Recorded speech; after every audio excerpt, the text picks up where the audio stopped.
Então eu queria mais uma vez que a gente pensasse um pouquinho sobre o Evangelho, voltando um pouquinho do que a gente falou domingo passado e acrescentando algumas coisas. Na verdade, o que eu pretendo aqui é que a gente tenha uma visão mais precisa do que é o Evangelho. Outra pergunta, a pergunta, por exemplo, que a gente falou domingo passado é: qual o Evangelho que Jesus pregou? Qual o Evangelho que Jesus pregou? Ele não tinha morrido, ele não tinha ressuscitado. E se ele não morreu e não ressuscitou, como é que ele poderia ser Salvador? Então, que Evangelho que Jesus pregou? O Evangelho da salvação, mas que Evangelho é esse? A outra questão é: por que precisamos do Evangelho? Por quê? Você precisa, eu preciso. Por que o mundo precisa do Evangelho? Sabe? O que é o Evangelho? Que Evangelho que Jesus pregou? E por que eu preciso do Evangelho? Por que Deus deixou para a gente o Evangelho? Então eu queria que a gente vai ler só um texto agora, que está em Romanos, capítulo 3, verso 23, que você deve conhecer. Esse é fácil de você decorar, Romanos 3, 23. Diz o quê? Pois todos pecaram e estão destituídos da glória de Deus. Essa é uma afirmação de Paulo, dizendo: todos pecaram, sem exceção. Seu filho, seu marido, seu neto, seja quem for, todos pecaram e estão destituídos. Tem versão que fala, e carecem da glória, mas estão destituídos, separados da glória de Deus. Tá certo? Bom, essa afirmação do apóstolo Paulo, a gente vai conseguir entender sobre glória de Deus quando a gente vai para Gênesis, capítulo 1, quando Deus cria o homem e a mulher. A Bíblia diz que Deus criou o homem e a mulher, né, a sua imagem e semelhança. Então, o ser humano foi criado, né, à imagem de Deus. O que significa dizer que o ser humano foi criado à imagem de Deus? A gente tem que entender que naquele mundo antigo, do Gênesis, certo? Imagem de Deus era uma representação física de uma divindade, de um Deus. Era muito comum as pessoas encontrarem nas montanhas, nas colinas, no caminho, em casa, imagens de deuses. Eles entendiam que quando aquela imagem estava ali, a divindade estava presente. Uma forma de encontrar-se com a divindade, de cultuar a divindade ou de obter a presença da divindade era através de imagem. Certo? Então, havia vários tipos de imagem. E isso, inclusive, Israel importou dos seus vizinhos várias imagens, principalmente de Baal. Tá? Então, essa ideia de imagem, eu consigo compreender melhor essa ideia de imagem de Deus no sentido de que Deus, quando cria o homem e a mulher e coloca o homem e a mulher no jardim, o homem e a mulher representam Deus no jardim. É como se Deus estivesse ali, agindo por meio dele. Certo? Faz sentido isso para você? Para mim faz todo sentido. Por que Deus ia criar o homem à sua imagem? Imagem de Deus não significa que Deus tem perna, tem pé, tem boca, tem pescoço. Porque Deus é espírito. Certo? Significa que nós temos capacidade de dominar também sobre a terra. Se você olhar, por exemplo, em Gênesis, né, no capítulo 2, é justamente isso que a Bíblia vai falar. Quando Deus cria o homem e a mulher, Ele cria o homem e a mulher para governar sobre a terra, para dominar sobre os pássaros, as aves, tudo, né?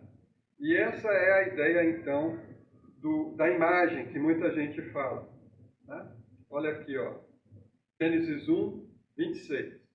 Então disse Deus: façamos os seres humanos à nossa imagem, conforme a nossa semelhança. Dominem eles sobre os peixes do mar, sobre as aves do céu, sobre os animais de rebanho, sobre toda a terra e sobre todos os animais que rastejam sobre a terra. Verso 27. Então Deus criou o ser humano à sua imagem. A imagem de Deus o criou. Homem e mulher os criou.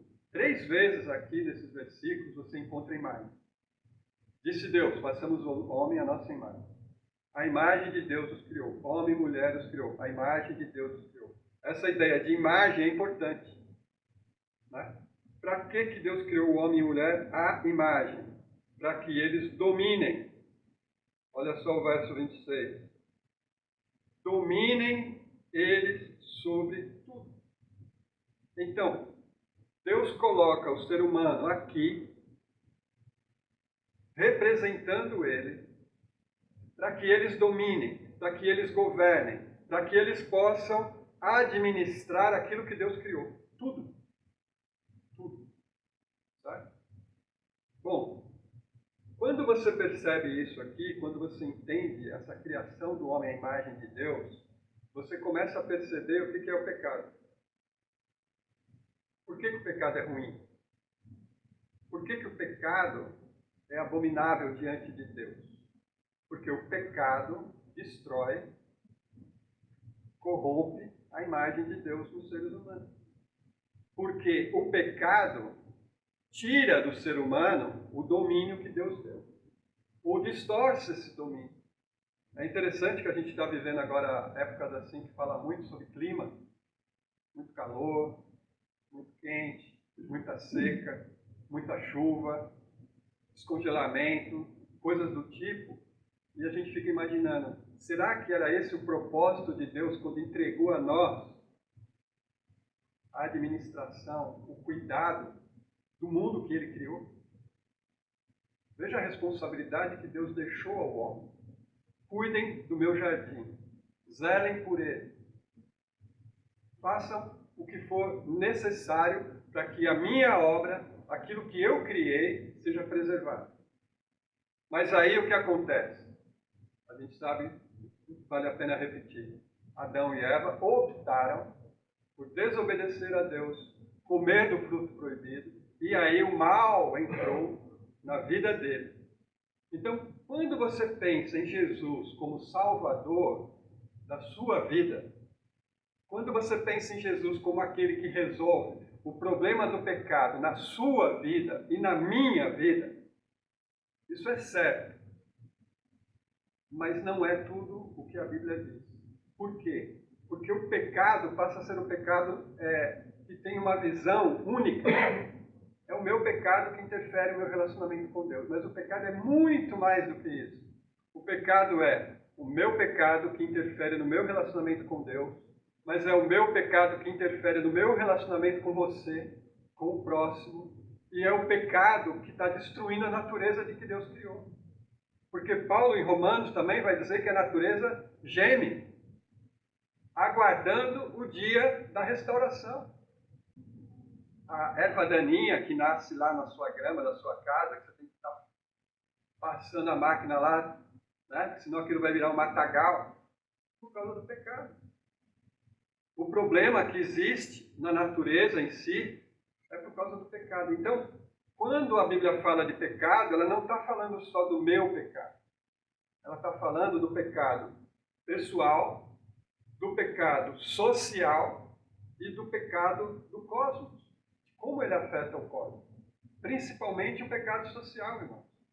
A grande denúncia dos profetas no Antigo Testamento contra Israel era pecado social. Vocês exploram o pobre, vocês exploram a viúva, vocês tomam a roupa de quem não tem, vocês vendem a justiça, vocês se corrompem. Esse era o pecado de Israel. Então é um pecado social. Outro pecado, o culto. Quando Deus fala através de Malaquias, o que vocês oferecem para mim? Ovelha manca, cordeiro com defeito. Tudo isso aí que vocês não querem para vocês, vocês trazem para mim, para oferecer aqui no altar. Experimenta levar essas ofertas para o governador, vê se ele vai gostar. Experimenta levar para o rei, vê se ele vai aceitar. Mas para mim vocês trazem.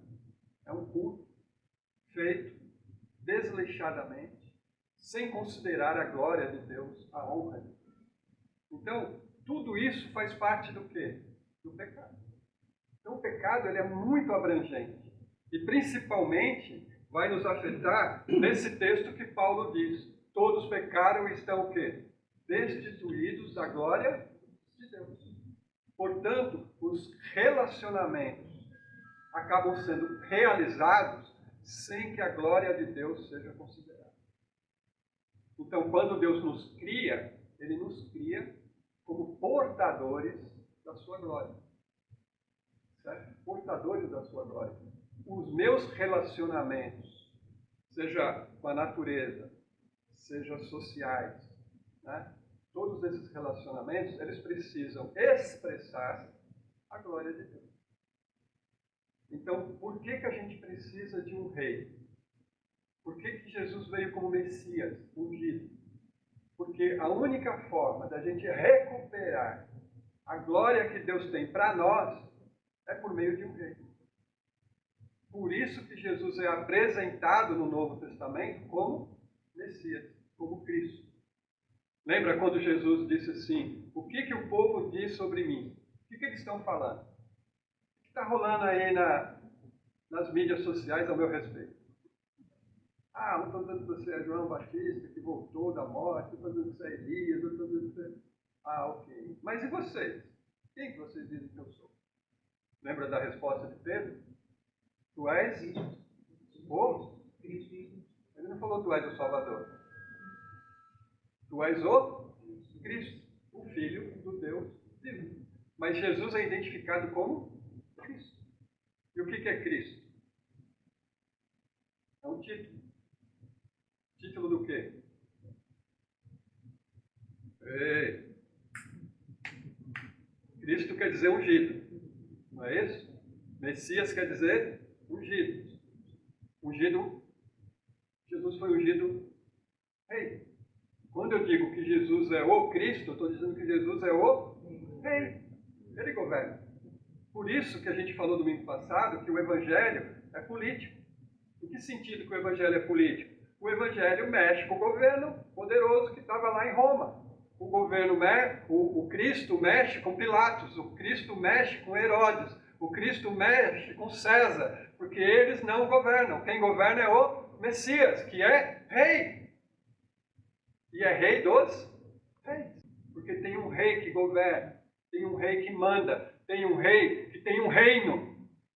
E o reino dele é eterno e é indestrutível. Amém?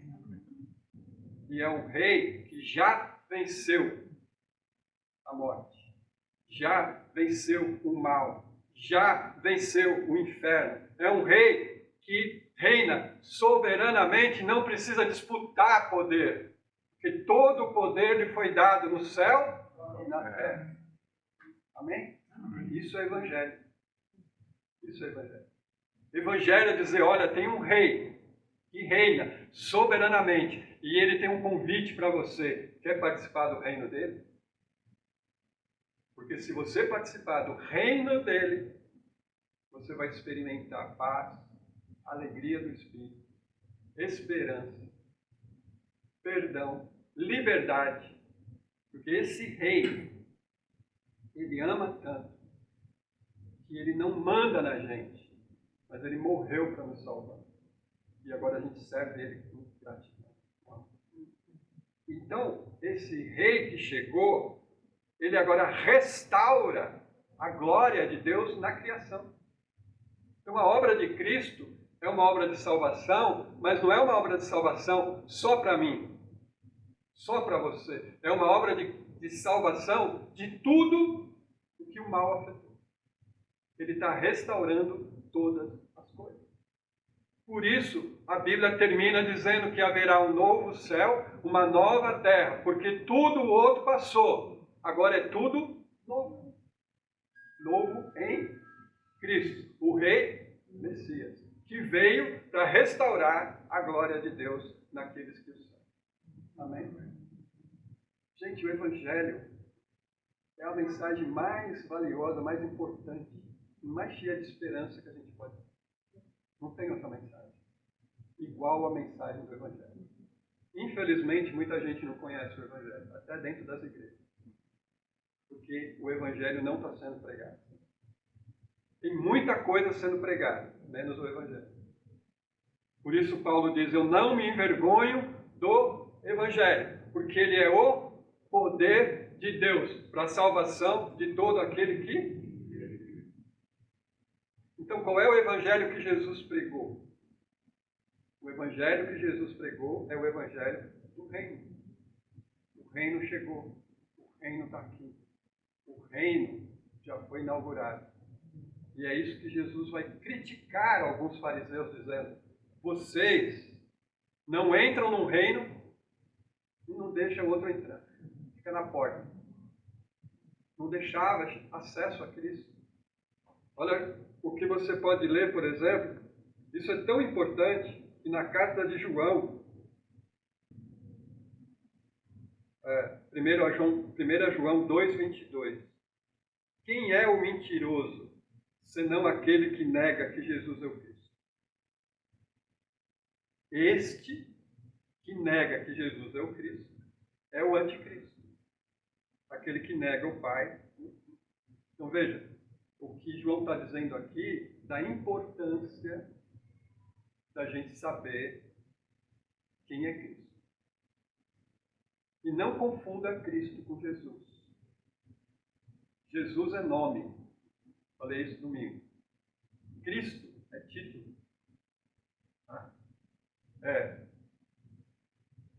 Fulano, eu não posso confundir o nome da pessoa com o título também.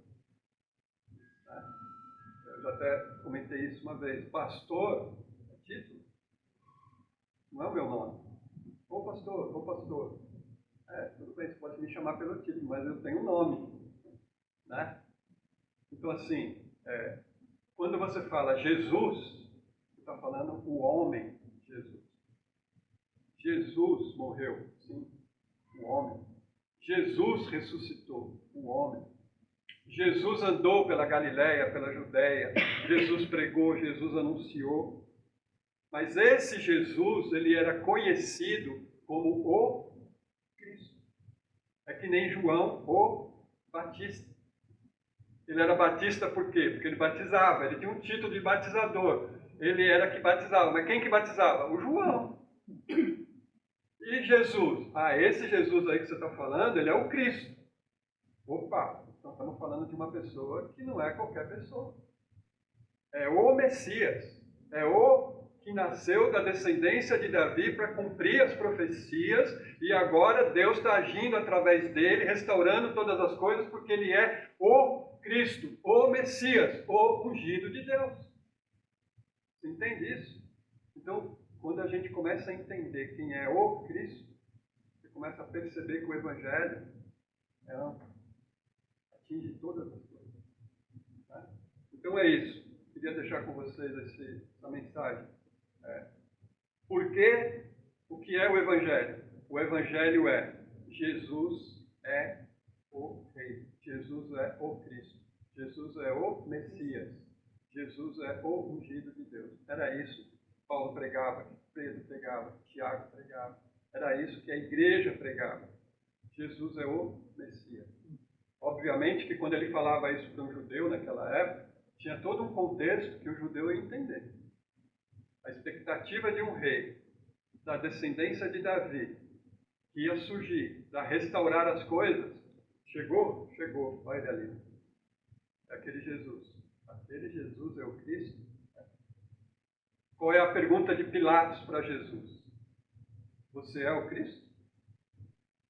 É isso mesmo? Você é o rei? Então põe a plaquinha aí. Põe a plaquinha aí. Rei dos judeus. Zombando. Mal sabia ele que estava certo. Jesus é o Cristo. E eles descobriram isso na ressurreição. A gente vai falar um pouquinho também sobre isso. Mas, por hora, eu quero que você entenda isso. O Evangelho é dizer que Jesus é o Cristo, que Jesus é o Messias, o ungido de Deus, o Rei dos Reis. Por que precisamos do Evangelho? Precisamos do Evangelho porque o Evangelho restaura na nossa vida e através de nós a glória de Deus.